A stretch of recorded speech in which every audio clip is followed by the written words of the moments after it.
Jesus elsewhere seizes upon another scenario to teach this, and it's that same word in the Greek for anxiety. You see it show up again in a passage that we're very familiar with. We see it in Luke 10. When he talks about having a singular view. Life is not that complicated. You know, he keeps talking about these things, all of these other things will be added to you. Things, it's so hard. He says, no, let me change that. Let me change it completely. Let me just rip the S off the end of that. You have one thing you are to seek. And it is the expansion of my kingdom and the glory of my name. It's the glory of my name through the expansion of my kingdom. That's the one thing you are to set your focus on. If you could set your eyes on me, life gets a whole lot less complicated. And everything else, all the things get taken care of. And this is what he says. When he meets up with a couple of young ladies that he was good friends with when he enters into Bethany in Luke 10. And now, as they were on their way, Jesus entered a village, and a woman named Martha welcomed him into her house. No sin yet. Saw Jesus, welcomed him into the house. And she had a sister called Mary who sat at the Lord's feet and listened to his teaching. No sin yet. But you begin to look a little bit deeper, and you see this. Verse 40, but Martha was distracted with much serving, and she went up to him and said, Lord, do you not care that my sister has left me to serve alone? Tell her then to help me. But the Lord answered her, Martha, Martha, you are anxious and troubled about many things. But one thing is necessary. Mary has chosen the good portion, which will not be taken away from her. She welcomes Jesus into the house, and she goes about.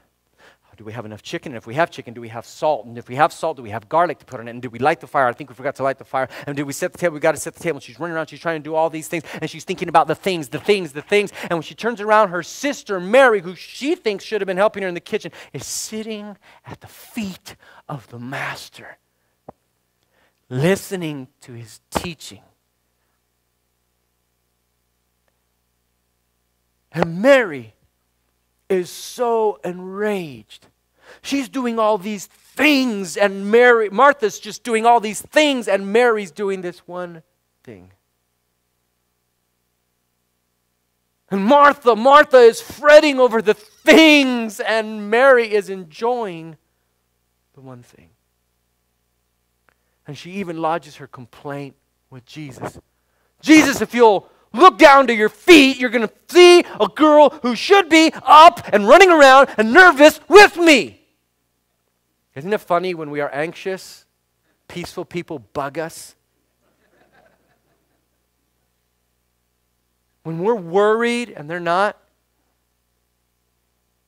it just really, really eats at us. And so Jesus looks at her and he says, and you know when Jesus calls your name twice, you remember when God calls Samuel, Samuel. He says, Martha, Martha. He says, you're anxious and troubled about many things. And let me tell you why this makes absolutely no sense, Martha. I'm in your house. I'm right. You walked by me 100 times with your load of worry, and you just keep walking by me, anxious. And it makes no sense when I'm right here. And you're thinking about so many things. Your beef with Mary is that she has one thing on her mind. And it's my presence, and it's my words. And he says, and I'm not going to take it away from her.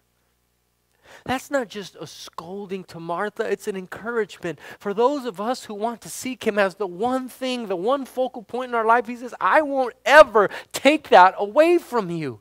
As long as you want me to be the goal, as long as you want me to be the object of your affection, that will never change. And Martha, you're walking right by me. And you're going to church every Sunday, some of us. And we're involved in ministry. And we're even opening the Bible, but we're not looking for Jesus. We're just doing devotionals and going to services. And he says, come to me, sit at my feet. He says, you're so nervous. One thing only is necessary. And then Jesus closes his sermon, or this passage of